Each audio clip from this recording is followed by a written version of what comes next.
Hi, everybody. I'm Autumn Stringham. Welcome back to Mom Triage 101. This is episode 2 of a 3-part series. So in episode 1, if you haven't seen it, please go back and take a look at it. You've already determined that your child is safe, meaning not at imminent risk for suicide. And after you've determined that using all of the criteria, information, and resources mentioned in episode 1, you're ready for this episode 2. Is it real? So the next step of triage, after we've determined that somebody is not actually in imminent danger of suicide, is to determine whether or not we're dealing with something that is reality-based or chemistry-based. And those are two very different things that can look very, very, very similar. For example, there's some studies that I managed to pull up online. According to the CDC, suicide is the 3rd leading cause of death among young people, resulting in about 4,400 deaths per year. There are at least 100 suicide attempts for every completed suicide, and over 14% of high school students have considered suicide. So this is not an uncommon issue.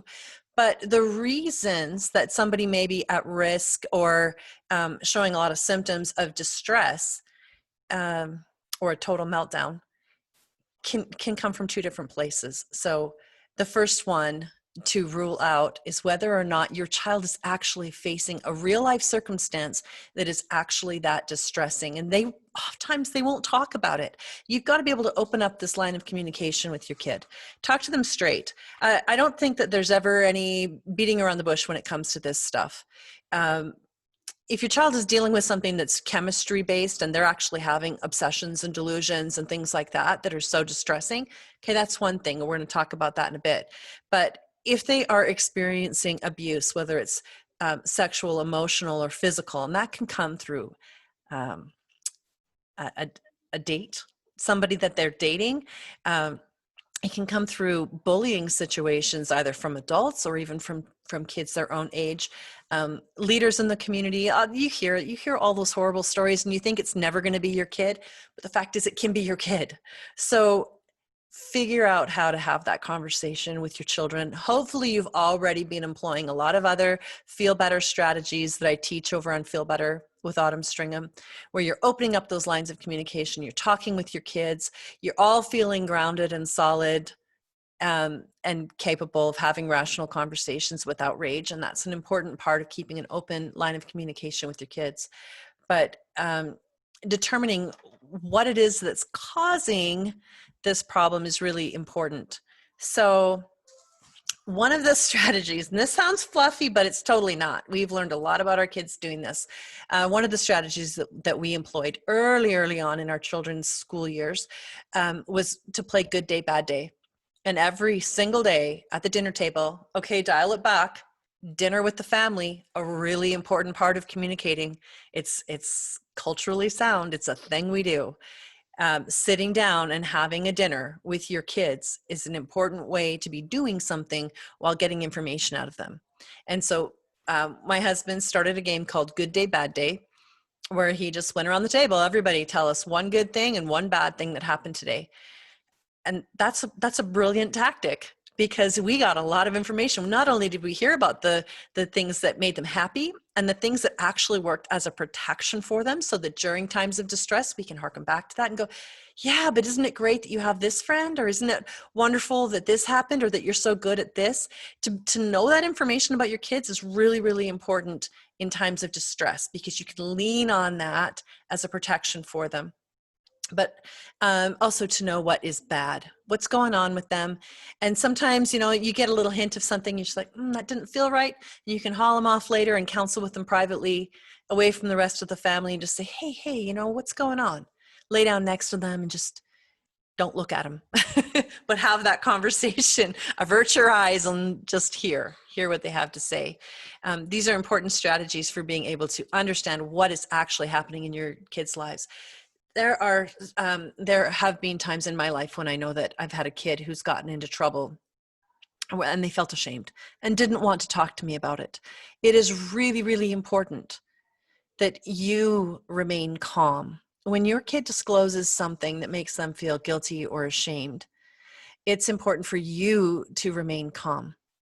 And in those cases, I've always had to draw on our common faith in just believing that people can do better and they can be better and that they can be forgiven for things that they've done wrong, and that forgiveness starts right here, because I can unconditionally love my children no matter what choices they make. I love them deeply, and I hope that your children know the same thing from you. Set aside all of your stuff, the things that you were raised with, the feelings of embarrassment, whatever it is that triggers you, and just realize that you're dealing with humans who need unconditional acceptance from their own parents.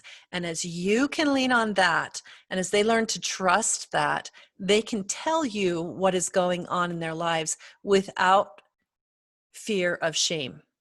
And shame is never a motivator. It does no good.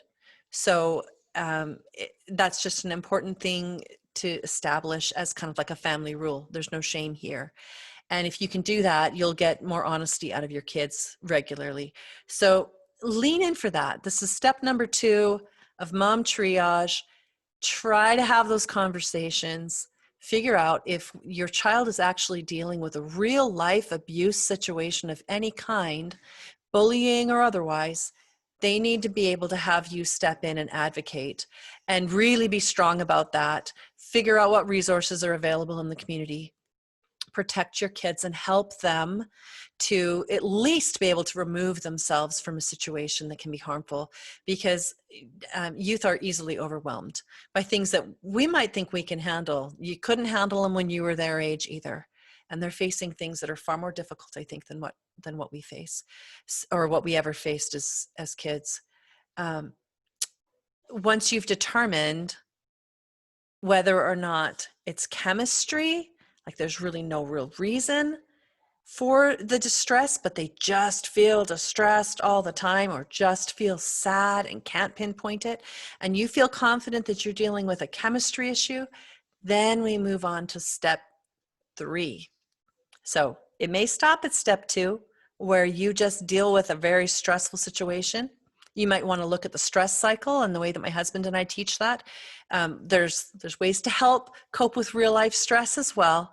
But for the point of triage, Mom Triage 101, if you've determined that there is no real life situation going on, then we're going to move on to step 3. So stay tuned for step 3. Check it out right here on YouTube, and share this with your friends. You got friends who are moms? They need this stuff too. And if you don't have teenagers, you will.